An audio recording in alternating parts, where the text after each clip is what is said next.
Opposition, Kemi Bedell. Parliament turned into a political battlefield as Kemi Badenoch launched a stunning verbal assault on Prime Minister Keir Starmer. Accusations flew, tensions soared, and in a moment that left jaws on the floor, Starmer was told to swap sides of the House. Before we continue, I have one small request. If you're enjoying this deep dive into British politics, please like this video and subscribe to Britain Briefed. Over 98% of viewers watch without subscribing. It's free and keeps us bringing you the hard-hitting stories that matter. Mr. Speaker, the Chancellor claimed that her budget was a once-in-a-Parliament reset. So why are we having an emergency budget next week?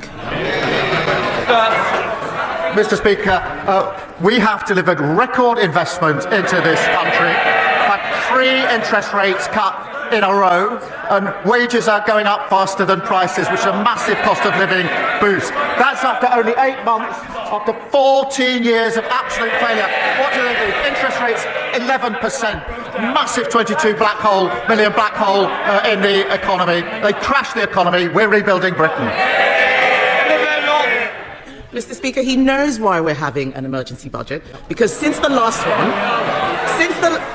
since the Chancellor delivered her budget in October, growth is down, borrowing is up, and she has destroyed business confidence. Does the Prime Minister now regret raising taxes on business? Prime Minister. Mr. Speaker, the OBR will present their numbers. There'll be a spring statement next week. But, Mr. Speaker, she still hasn't. We've got record investment into this country. Interest rates have been cut, and she talks about national insurance. We had to fill the 22 billion black hole that lay there. We've invested in the NHS, in schools and public services. We're pressing on with planning, with infrastructure and regulation. But I understand the Leader of the Opposition is straight talking, so perhaps she can help us with this. Is she going to reverse the next increase? If not, what's the point? If so, what other taxes is she raising to fill the hole? One way or the other.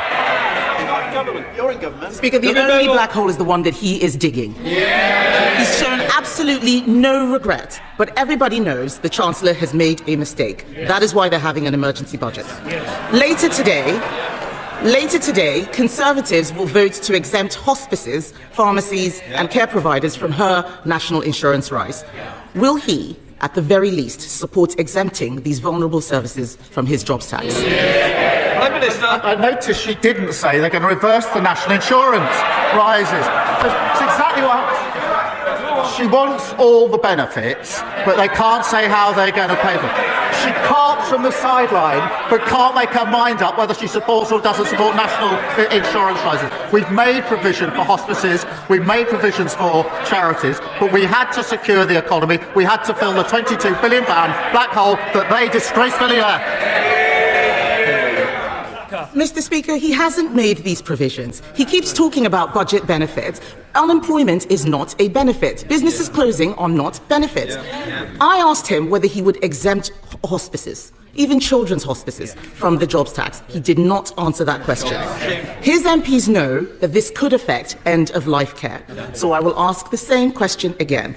Will he exempt hospices from paying his jobs tax? Mr. Speaker, we've already invested £100 million for adult and children's hospices, an additional £26 million in funding through the Children's Hospices grant, but we can't get away with what we were doing in that budget, the root cause, which was fixing the economy they left so badly damaged, a £22 billion black hole. Perhaps you start the next question with an apology.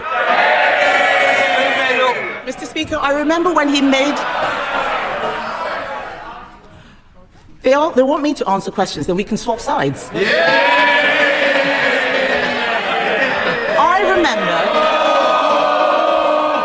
I remember when he made that announcement. He's forgotten, because the money he's referring to for hospices is for buildings. It is not for the salaries hit by the jobs tax. As St Helena Hospice in Colchester said, we cannot use this funding for salaries, which is where we need urgent help. Why is the Prime Minister not listening to hospices? Mr. Speaker, I've already set out the position in relation to hospices.